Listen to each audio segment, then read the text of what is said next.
천국을 파고드는 신앙이라는 제하에서 오늘 말씀을 우리 상고하며 같이 은혜를 나누고자 합니다. 예수님께서 이렇게 구분을 하셨어요. 율법과 선지자, 이것은 율법은 모세오경을 얘기하는 거고, 선지자, 그것은 그 외에 모든 구약 성경을 통틀어서 얘기한다고 볼 수가 있습니다. 그러니까 예수님이 이 땅에 오시기 전에 통용되던 모든 성경, 그것을 얘기하는 거예요. 그런데 그것이 언제 이렇게 이제 갈라지게 되느냐 하면 세례 요한의 때까지 그런 거 보니까 이 세례 요한은 어떤 다리 역할을 하는 거예요. 브릿지 역할을 하는 거예요. 그러니까 끝과 처음을 연결시켜주는 브릿지 역할을 하는 거예요. 그러니까 율법의 끝이 누구에게서 끝나느냐 하면 세례 요한에게서 끝나는 거예요. 그리고 세례 요한이 그 율법의 끝과 동시에 새로 시작되는 예수 그리스도로 말미암아 이루어진 하나님 나라의 복음, 그것이 이제 세례 요한이 연결시켜주는 그런 역할을 하는 거예요. 그러니까 율법의 완성이 누구에게서 이루어졌다는 거예요? 예수 그리스도에게서 이루어졌다. 그럼 우리가 여기서 이제 오해하기 쉬운 게 뭐냐면, 그럼 율법은 끝난 거냐? 율법은 완전히 그럼 이제 폐기시켜야 되느냐? 아니에요. 율법의 완성이 뭐예요? 율법이 추구하고 완성시키는 그런 덕목 가운데 두드러진 덕목이 뭐예요? 용서하는 거예요. 그리고 사랑을 이루는 거예요. 근데 그 사랑이 어디에서 완전하게 이루어집니까? 이 땅 위에서 완전한 사랑이 있을 수 있을까요?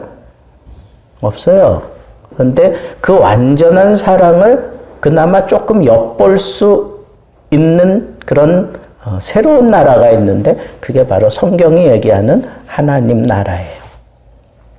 하나님 나라가 완전하게 완성된 건 아니에요. 완전한 그 하나님 나라의 완성은 언제 이루어져요?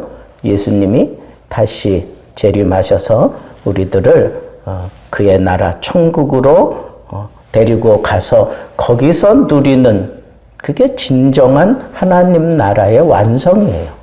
그런데 하나님 나라가 이 땅 위에서도 느낄 수 있도록, 하나님 나라가 이 땅 위에서도 실현되어지도록 예수 그리스도께서 그 율법을 완성하셨고, 그 완성된 율법을 받아들인 자들은 이 땅 위에서도 천국을 맛볼 수 있는 거예요.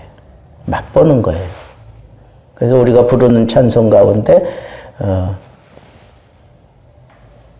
거친 들판이나 그 다음에 궁궐이나, 거기가 아니라 내 주 예수 모신 곳이 그 어디나 하나님 나라 그러잖아요. 그러니까 누구에게서 하나님 나라가 완성됐다는 거예요? 예수 그리스도. 그런데 이 예수 그리스도께서 완성한 이 하나님 나라에 대해서 구약 성경에서 그림자처럼 계속해서 얘기하고 있어요. 얘기하고 있어요. 근데 사람들이 그걸 잘 몰랐던 거예요. 근데 하나님 나라라고 하는 것은, 이 나라라고 하는 그런 개념을 우리가 생각할 때 그 나라를 영원히 지속시킬 수 있는 그런 주도해가는 그런 분이 계셔야 되잖아요. 왕. 그죠? 그 나라의 왕이 누구라는 거예요? 예수 그리스도. 예수 그리스도께서 이 세상을 다스리는 것은, 그것은 하나님 나라예요. 또 이게 영적으로 우리가 받아들이면 우리의 심령을 예수가 왕이 되어서 다스려 주실 때 우리는 이 땅 위에서 뭘 누린다? 천국을 누린다라고 그렇게 표현할 수 있는 거예요. 내 주 예수 모신 곳이 그 어디나 하나님 나라. 무엇으로 모셨다는 거예요? 내 인생의 왕으로, 나를 다스려 주시는 분으로 모시면 그분의 다스림 때문에 내 삶이 천국을 누리는 삶이 된다라고 하는 것을 우리가 이해할 수 있습니다. 그러니까 우리가 이 천국을 파고드는 신앙을 갖는 것이 당연하다는 거예요.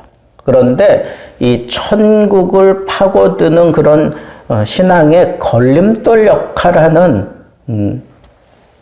몇 가지가 있는데 그 중에 두드러진 게 뭐냐 하면 바로 이 율법이에요. 율법. 율법 때문에 천국을 누리지 못해요. 근데 사실은 율법은 계속해서 무엇을 이렇게 드러내려고 했어요? 하나님 나라를 드러내려고 했던 거예요. 그래서 이스라엘의 목자로, 이스라엘의 왕으로 하나님이 통치하시고 이런 것들이 다 이 하나님 나라에 대한 그림자였어요. 그런데 그걸 제대로 이해하지 못하고 이 사람들은 무엇을 주장하느냐 하면 이 율법을 주장하는 거예요. 율법대로만 해야 된다. 율법대로 해야만 구원받는다. 틀린 말 아니지요. 그러나 율법의 완성이 뭐예요? 하나님 나라예요. 그런데 그 하나님 나라가 완성되어지기까지 지켜야 되는 그 율법을 이 하나님 나라보다 더 소중하게 생각하는 이 넌센스가 바로 이 바리새인들이다. 그런 얘기예요. 그런데 오늘날도 마찬가지예요. 오늘날도 마찬가지예요. 우리가 예수 그리스도를 영접하는 그 순간 우리는 이 율법의 이 속박에서 이렇게 벗어나는 거예요. 벗어나는 거예요. 이미 완성되고 난 그것을 내가 누리고 있는데 완성하기 위해서 막 발버둥 치며 끌고 왔던 거기에 다시 돌아갈 필요 있을까요? 없을까요? 없잖아요. 근데 사람들은 내가 예수 그리스도를 영접함으로 인해서 하나님 나라가 완성되었는데도 불구하고 다시 이 율법으로 돌아가려고 하고 그 율법을 그냥 가슴에 품고 살아가는 그런 어리석음을 저지르고 있는 그런 사람들도 우리 가운데 없잖아 있다는 거예요. 그 바리새적인 신앙을 가지고 있는 거예요. 그래서 여기서 이제 이 천국을 파고드는 신앙 이렇게 얘기한 것은 우리가 이미 이루어진 율법의 완성, 하나님 나라 그걸 파고들며 살아가는 것 그게 바른 신앙이라는 거예요. 그게 바른 신앙인데 사람들은 그러지 않아요. 그러지 않고 계속 그 율법을 자기 이 발목에다가 묶고 다녀요. 그게 아주 경건한 걸로 생각을 하고 그렇게 사는 것이 내가 이 방탕한 세상에서 좀 구별된 모습으로 사는 것처럼 생각해요. 아니에요. 우리가 믿는 믿음은 그게 아니에요. 우리가 믿는 믿음은 율법을 완성하여 우리에게 허락하신 하나님 나라 그 안에서 새로운 법, 성령의 새로운 법, 하나님이 우리에게 주신 구원받은 자로서의 그 삶을 살아가도록 하나님께서 우리에게 새 법을 주셨는데 그 법을 따르지 않고 다시 또 그 율법을 붙잡고 살아가는 어떻게 보면 진정한 천국이 그들 마음속에 없어서 진정한 구원을 받지 못하고 여전히 그 율법을 붙잡고 있는 사람일 수도 있고 그리고 그것이 내가 추구하는 천국이라고 생각하는 그런 잘못된 사람들이 바로 이 바리새인들이다라고 얘기할 수가 있어요. 우리가 예수 그리스도를 영접해서 하나님 나라의 백성이 됐으면 더 이상 율법의 족쇄에 묶일 필요가 없어요. 그리고 율법을 파기하고 그리고 방종한 생활을 하려고 하는 그런 생각도 잘못된 거예요. 왜? 천국의 법이 있어요. 그 천국의 법이 율법을 파기하느냐? 절대로 그렇지 않아요. 율법의 완성이 하나님 나라인데 하나님 나라에 만족하며 사는 사람이 율법을 파기합니까? 아니에요. 다만 율법이 완성된 율법이 지목하며 완성한 그 하나님 나라의 법을 따라 사는 것, 그러면서 그것을 만족해하며 사는 것, 그게 중요한데 사람들은 그걸로 만족 못하고 자꾸 율법적으로 돌아가려고 하는 사람들도 간혹 있어요. 근데 진정한 천국을 맛본 사람은 다시는 그 율법으로 돌아가지 않아요. 그리고 율법 없이 방종한 생활 하지 않습니다. 근데 사람들이 이 복음을 잘 받아들이지 않는 사람들도 있어요. 너무 쉬워서 그런가요? 내가 예수 그리스도를 영접하고 나면 그 다음에는 이 모든 속박에서 내가 자유해졌다. 아, 뭐가 그렇게 쉬워? 우리는 이 율법과 막 그냥 품어 안고 막 부딪히며 뭐 찔림을 받으며 막 그러면서 고행을 하고 수행을 하면서 겨우겨우 예수 그리스도 앞으로 왔는데 저 사람들은 율법하고는 전혀 상관없는 모습으로 세상에서 방종을 하는 모습으로 살다가 어떻게 한순간에 예수 그리스도를 영접하고 난 다음에 천국을 누린다? 이게 인정하기 싫은 거예요. 그런 걸 인정하기 싫은 거예요. 그러다 보니까 결국은 내가 구원받는 것도 내 어떤 노력, 내 어떤 그런 고행, 내 어떤 이런 어떤 업적, 뭐 이런 것들을 통해서 구원에 이르려고 하는 율법주의자들이 결국은 천국을 천국을 누리게 하는데 아주 걸림돌 역할을 하는, 그래서 바리새인들이 예수 그리스도를 못 믿게 하는 가장 큰 걸림돌이 됐잖아요. 그러니까 예수님께서 교훈하시면서 가장 심각하게 막 퍼부은 게 뭐예요? 바리새인들을 향하여 회칠한 무덤아, 뭐 그러면서 독사의 새끼들아, 뭐 이러면서 심각한 그런 꾸중을 하고 저주하시는 그런 모습까지 보였던 것은 이 복음의 가장 큰 걸림돌 역할을 한 게 아이러니하게도 이 율법을 지키려고 발버둥 치며 살았던 바리새인들이다라고 하는 것을 알 수가 있어요.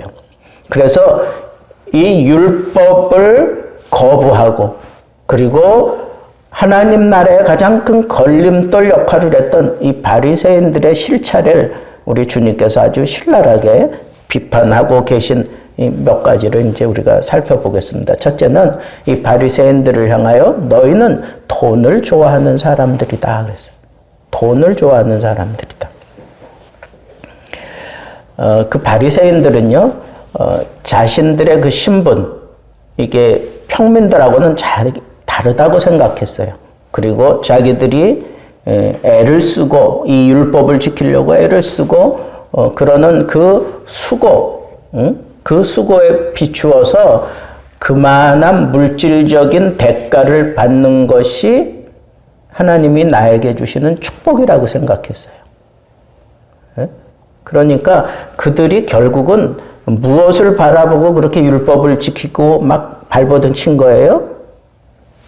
그 물질로 보상받기 위해서 그랬다는 거예요. 예수님이 아주 심중을 깨뜨려서 얘기하고 있는 거예요. 또 이들은 자기들이 이 평민들하고는 다른 사회적인 지위가 있는 사람들이다라고 생각했기 때문에 그 특권을 이용해서 이 물질을 내가 이렇게 쌓아가는 것은 당연한 거다라고 생각을 한 거예요. 당연하다. 그럼 결국은 어떤 결과가 일어나요? 하나님과 재물을 동시에 섬기는 그런 넌센스를 일으켰던 게 바로 이 돈을 좋아하는 그런 바리새인들이에요. 결국은 위선, 그냥 위선 덩어리죠. 하나님을 가장 잘 섬기는 척 하면서 그 마음에는 주 관심사가 뭐예요? 돈이에요, 돈. 돈. 이렇듯 탐욕이 가득하면서 스스로 의인으로 자기를 합리화시켜가면서 자처하는 거예요. 내가 의인이다. 탐욕이 가득한데. 그래서 예수님께서는 이들의 그 실상을 아주 심각하게 드러냈던 그 첫 번째 실체가 바로 너희는 하나님과 돈을 겸하여 섬기는 그런 존재일 뿐이다 라고 얘기한 거예요. 두 번째는 여기 보면 스스로 옳다 하는 자들이라 그렇게 얘기해요. 스스로 옳다 하는 자들이다. 이건 뭐예요? 자기 스스로 옳게 여긴다. 그리고 나를 정당화한다. 그런 뜻이에요. 근데 그 앞에 자기 스스로 그랬어요. 스스로. 그러니까 스스로 자기를 정당화하려고 그렇게 애쓰는 그런 모습으로 살아가는 바리새인들이다라고 얘기하는 거예요. 실제로 그 사람들 앞에서 내가 의롭다고 인정받고 그리고 저 사람은 참 정당한 사람이야. 저 사람은 참 의로운 사람이야. 인정을 받는 것은 예수를 믿음으로 나의 줍니다라고 고백함과 동시에 그가 우리에게 주장하는 그 계명을 지킴으로 인해서 인정받아야 되는 거예요. 그게 하나님이 원하는 의란 말이에요. 그러니까 하나님이 우리에게 요구하시는 옳은 것은 예수를 그리스도로 고백하고 그리고 그의 계명을 따라 살아가는 거, 그게 바로 의로움인데 이 바리새인들은 예수를 주로 고백하지 않아요. 그리고 그분의 말은 좋아하기는 하지만 그저 내 마음에 교훈 정도로 받아들이기는 하지만 그것이 나의 살 길이다 이렇게 받아들이지 않는 거예요. 그러면서 자기의 의, 자기가 무슨 율법을 많이 안다든가 이 율법을 내가 지키고 있다, 나는 이 율법대로 지금 살아가고 있다, 이런 것 가지고 사람들을 현혹하는 존재일 뿐이다 라고 예수님이 얘기하고 있는 거예요. 자기들이 말하는 그 의조차도 자기들이 정당화시키고 합리화시킨 거다 이거예요. 객관화되지 않은 주관적인 그런 믿음을 가지고 살아가는 사람들이에요. 세 번째는 사람 중에 높임을 받는 자들이다. 예수님이 그렇게 신랄하게 지적을 했어요. 사람들에게 인정받으려고 하는 건 결국은 뭐예요? 내가 높임을 받기 위해서예요. 그 얘기는 뭐예요? 내가 너보다 낫다. 내가 너보다 높다. 이걸 이렇게 요구하는 거예요. 예수님은 그런 것 때문에 너희들이 그렇게 위선을 떨고 있는 거다라고 얘기했어요. 특별히 이 사람들이 다른 사람들이 인정할 만한 그런 율법주의자들이란 말이에요. 율법을 연구하고 율법을 지키려고 발버둥치며 사는 거예요. 그래서 그렇게 살면서 일주일에 몇 번씩 한 3일씩 금식하고 남들이 하지 못하는 그런 율법을 그냥 늘 묵상하며 율법대로 살지 못했을 때는 그렇게 남들 앞에서 회개하고 통회하고 그러는 모습을 겉으로는 아주 그냥 자연스럽게 보여주고 있는 게 이 바리새인들이에요. 그런데 그 속마음은 나는 너보다 높아. 너는 나를 마땅히 존경해야 돼. 라고 하는 그런 속내가 있다는 거예요. 그리고 이 사람들 마음속에는 대단한 그런 자부심이 있었어요. 무슨 자부심이 있었을까요? 내가 하나님의 말씀을 맡은 자다. 나는 하나님의 말씀을 연구하는 자다. 이런 식으로 대단한 자부심을 가지고 있었어요. 이 자부심에 희생되었던 사람들 가운데 한 사람이 사실은 사울이에요. 바울. 그래서 잘못된 생각을 했다가 예수 그리스도를 만나고 그리고 변화되잖아요. 그러니까 엄밀히 얘기하면 이 사람들은 예수 그리스도를 주로 고백하지 않은, 아직 구원받지 못한 사람들이다라고 단적으로 얘기할 수가 있죠. 그런데 그 자부심, 나는 말씀을 지키고 나는 지켜왔어. 그래서 다른 종파들을 인정 안 해요. 사두개파 인정 안 합니다. 바리새인들은 사두개파 인정 안 해요. 그리고 그 당시 세례 요한을 중심으로 해서 새로 형성되어가는 에세네파가 있어요. 그건 아주 이 바리새파하고는 달라요. 그러면서도 청결하게 살려고 발부등 쳤던 그런 에세네파가 있어요. 뭐 이런 사람들을, 이런 종파를 절대로 인정하지 않아요. 자기만 최고다 이거지. 자기만 최고다. 그러면서 나는 율법의 수호자야. 나는 이 종교의 지도자야. 그렇게 자처하면서 교만을 떨고 있는 사람들이 바로 바리새인들입니다. 그런데 하나님께서는 그런 위선에 속아 넘어가시는 분이 아니잖아요. 그리고 하나님이 가장 싫어하는 첫 번째 덕목이 뭐예요? 교만인데 그 교만의 늪에 빠져 있는 이 바리새인들이야말로 우리 예수님이 책망할 수밖에 없었던 그런 종파였던 것을 알 수가 있어요. 그럼 결국은 이 바리새인들은 이 말씀보다 자신의 뜻을 앞세워서 율법을 신봉하는 것 같지만 실제로는 율법을 파괴하는 자들이. 율법의 완성은 예수 그리스도에게서 완성되고 그 율법의 완성이 바로 인간을 사랑하시는 하나님의 사랑이란 말이에요. 구원이에요, 구원. 그런데 그 구원이 하나님의 의해서 이루어지는 거지 사람들 스스로 노력하고 어떤 그런 고행을 걸어오고 어떤 무엇을 거기다가 내가 막 쏟아부으면서 업적을 쌓았다고 이루어지는 게 아니에요. 그런데 이 바리새인들은 가장 앞에서 하나님의 말씀을 이 말씀을 자기가 지키고 수호하는 그런 사람이라고 자처는 하지만 실제로는 율법을 파괴시켜버리고 그러므로 인해서 예수 그리스도를 영접하지 못하게 하는 예수 그리스도에게로 가는 다리 역할을 하는 게 그게 바로 율법 아니겠어요? 몽학선생 그건 뭐예요? 예수 그리스도께로 이끌어가는 몽학선생이다. 그게 율법이라고 그렇게 얘기했는데 그 얘기는 아무것도 모르는 그런 어린아이에게 스승이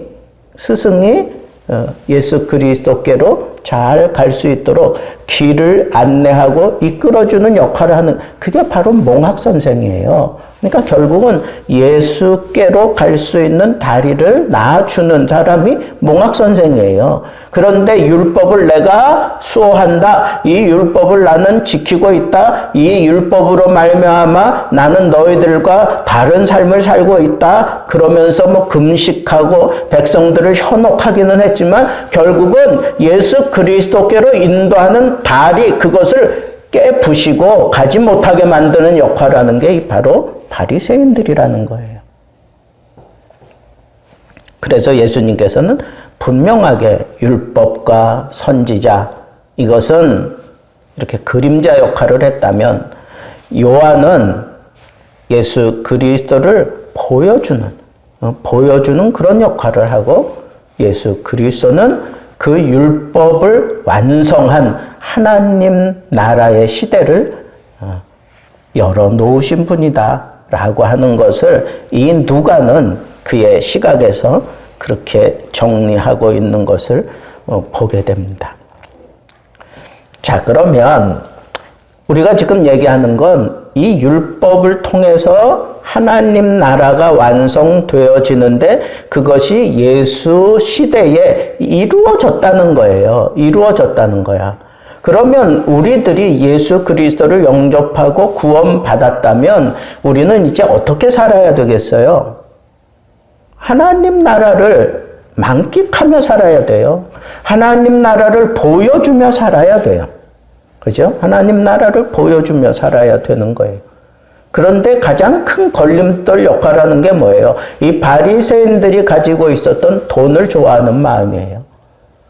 그러니까 내가 천국을 누리지 못하게 만드는 것 돈이라는 거예요. 돈을 내 마음에 구주로 모신 사람들은 돈을 추구하며 돈을 많이 벌지라도 그 마음에 하나님 나라가 임하지 않아요. 하나님 나라가 임한다라고 하는 건 평안함인데 돈 많이 벌었다고 해서 평안합니까? 아니에요. 그렇지 않단 말이에요. 아주 록펠러 잘 아시죠? 이 록펠러가 뭐 세계의 갑부가 됐잖아요. 돈을 모으는 데는 최고의 사람이 되어가지고 세계의 갑부가 되었는데 마음에 기쁨이 없는 거예요. 근데 병원에 가서 진단해 보니까 죽을 병에 걸린 거예요. 죽을 병에 걸렸어요. 60도 안 됐는데 50대 죽을 병에 걸린 거예요. 그러다가 하나님의 말씀에 아주 그냥 섬광이 파고든 거. 그 말씀이 뭐냐 하면 주라 그리하면 후히되어 넘치도록 너희에게 내가 부어줄 것이다. 가만히 생각해 보니까 자기는 돈을 모으는 데만 발버둥 쳤어요. 그래서 밤낮 그 회사 앞에는 밤낮 그 데모하는 사람들, M&A하고 뭐 이러면서 도산된 사람들, 물론 그 사람들이 잘못이 있겠죠. 그렇지만 악랄하게 그걸 그냥 자기가 다 독식함으로 인하여 부자가 된 그런 모습, 그리고 주변에 막 그렇게 아우성치는 사람들 버러지 취급만 했지 그 사람들의 입장이나 이런 것들은 전혀 생각하지 못하다가 그 말씀이 자기를 사로잡아서 한 사람씩 데모하는 사람들 불러다가 왜 그러냐? 내가 그럼 어떻게 해줄까? 뭐 그래가지고 그 사람들이 요구하는 것보다 더 많이 그렇게 베풀었어요. 그래서 이 사람들이 다시 살아나게 만들어주고 또 주변에 가난한 사람들, 약한 사람들, 고아와 과부들 뭐 그런 단체들을 많이 만들어 가지고 계속적으로 이렇게 베풀었어요. 근데 놀랍게도 그렇게 베풀고 나면 뭐 가난해질 것 같은 생각을 하는데 그렇지 않다는 거예요. 베푸면 베풀수록 더 많이 부어주시는 그 하나님을 자기는 체험했다 그러면서 그런 것뿐 아니라 이 사람이 90 가까이 살았어요. 하나님의 말씀에 실천하니까. 그래서 그 마음속에 돈의 나라가 아니라 돈이 만족시켜주는 나라가 아니라 하나님의 말씀이 그 속에서 역사하고 하나님의 말씀이 요구하는 바 예수 그리스도가 그 삶을 지배하는 나라를 누리며 살면서 이 사람에게 있는 모든 병은 떠나게 되고 하나님의 나라가 이루어져서 그가 이 땅 위에서도 장수했다고 하는 그런 차서전의 고백이 있어요. 여러분, 우리가 누려야 되는 그 하나님의 나라는 바로 이 하나님의 말씀을 통해서 예수 그리스도를 구주로 영접하게 됨으로 인하여 누리는 하나님의 나라란 말이에요. 그런데 그 말씀이 지금도 우리 앞에 있고 이 말씀을 읽고 깨달아지고 이 말씀이 내 심령에 막 파고들 때 그때야 비로소 이 하나님의 나라가 내 안에서 이루어지게끔 되어 있다고요. 우리가 하나님의 나라를 파고든다고 하는 것, 천국을 파고든다고 하는 것, 그것은 내 삶 전 영역에 우리 주님이 주가 되시고 다스려 주시는 것, 그럴 때 내가 하나님 나라를 내가 누리는 거예요. 그러기 위해서 주님이 나를 다스릴 수 있도록 정말 부단하게 파고들어야 돼. 천국을 향하여 파고들어야 돼요. 근데 이 천국을 향하여 파고들어가지 못하게 걸림돌하는 몇 가지 주요한 일들이 여기 나오잖아요. 돈을 사랑함. 내가 높아지려고 하는 이런 마음. 그죠? 그리고 다른 사람들을 인정하지 않아요. 그리고 나는 어떤 종교적인 그런 껍데기를 붙들고 있는 거예요. 내가 그냥 열심히 교회 생활만 열심히 하고 남들 안 하는 금식을 하고 남들이 하지 못하는 그런 뭐 작정 기도를 하고 그런 것에 그냥 매달려서 살면서 정작 하나님의 나라가 그 안에서 이루어지지 않는, 하나님의 나라가 그 안에는 절대로 파고들지 못하게 만드는 그런 어리석은 삶을 우리가 살아가서는 안 된다는 거예요. 천국을 파고들어야지 돈을 파고들면 안 돼요.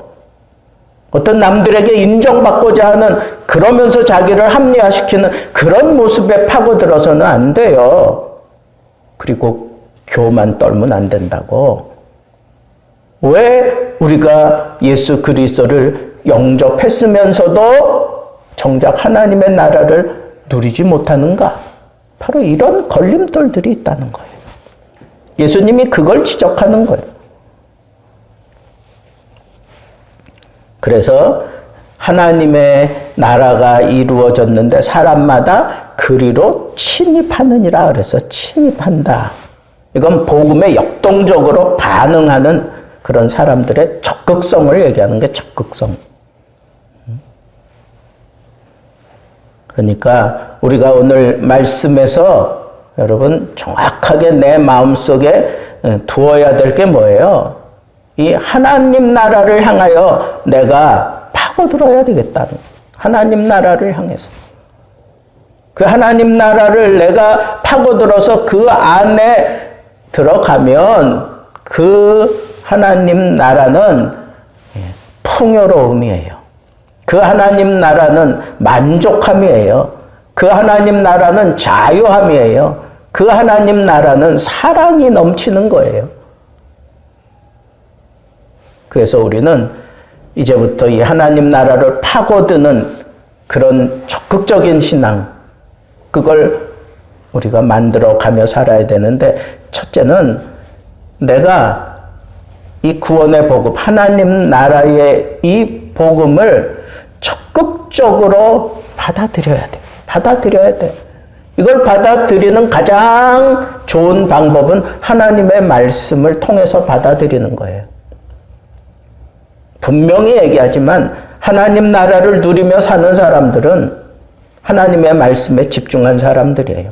하나님 말씀을 읽고 하나님 말씀을 듣고 하나님 말씀을 연구하고 하나님 말씀으로 말미암아 내 심령이 깨지고 변화된 그 사람들 마음속에 하나님 나라가 임하는 거지, 그렇지 않고 교회 생활을 자랑하고 아니면 내가 금식을 자랑하고 내 어떤 그런 외형적인 그런 모습을 자랑하는 그런 사람들에게는 절대로 하나님 나라의 이 복음이 임하지 않는 거예요. 만족도 없어요. 자유도 없습니다.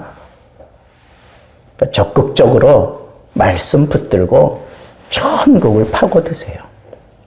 정말 하나님 나라를 누리려면 말씀 붙들고 씨름하는 거예요. 그래서 부지런히 교회 나오고 부지런히 말씀을 듣고 부지런히 이 말씀을 연구하고 그런 사람이 하나님 나라를 누리게 되는 거예요. 두 번째는 하나님 나라에 이르지 못하게 하는 이런 장애물이 세상 사람들이 사는 그런 게 아니야. 술 먹고 무슨 방탕하고 이런 게 아니에요. 정말 우리 주님이 신랄하게 지적하는 건 이 바리새인들, 남들에게 저 사람들은 정말 종교인이야? 저 사람들은 정말 하나님 말씀대로 살아가려고 그렇게 구별될 삶을 살아가는 사람들이야. 그런 사람들이잖아요, 바리새인들이. 그런데 정작 이 바리새인들이 천국을 누리지 못하고 있다고요. 걸림돌이 있어요. 율법주의적인 삶은 천국을 못 누려요. 그 율법이 원하는 대로 살아보려고 발버둥 친다고 그렇게 되는 게 아니에요. 오히려 예수 그리스도를 배제하고 예수 그리스도를 거부하는 그런 모습으로 전락되는 게 그 마음에 돈이 있어서 그래. 그 남들에게 인정받으려고 하는 그 인정 욕구, 그 명예가 있어서 그래요. 그죠? 그러니까 우리는 정말 하나님의 이 천국을 누리기 위해서 남들 정말 뭐 세상 사람들에게 얘기하시는 게 아니잖아. 우리가 오로지 하나님만 나의 주인으로 섬기는 그런 삶, 그런 모습으로 나를 적극적으로 바꿔야 돼. 바꿔야 돼. 늘 점검하세요. 내 안에 예수 외에 다른 게 들어앉아 있는 거 아닌가. 어떤 때는 그게 내 자신일 수도 있고, 어떤 때는 그게 내 아내일 수도 있고, 어떤 때는 그게 내 자식일 수도 있고, 어떤 때는 그게 내 기업일 수도 있고, 바리새인들처럼 돈일 수도 있고, 나의 이 명예일 수도 있고, 이런 것들이 나를 다스리지 못하도록 아주 적극적으로 발버둥 치며 싸워야 되는 게 그게 천국을 침노하는 신앙이에요. 천국을 파고드는 신앙이라고요. 마지막으로 여러분, 바리새인들이 지금 이렇게 살아가는 것이 잘못된 삶은 아니에요. 그들의 시작이 잘못된 게 절대로 아닙니다. 그들은 정말 남들과 다르게 거룩하게 살아보려고 발버둥 치며 살았어요. 하나님 말씀대로만 살아보려고 발버둥 치며 살았어요.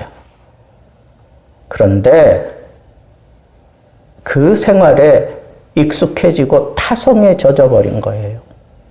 그러면서 정작 자기가 남들에게 인정받고 높임을 받는 거, 뭐 이게 그냥 타성에 젖은 거예요. 여러분, 우리가 그 천국 신앙, 그 믿음, 천국을 파고드는 그 믿음은 타성에 젖어서는 진보할 수가 없어요.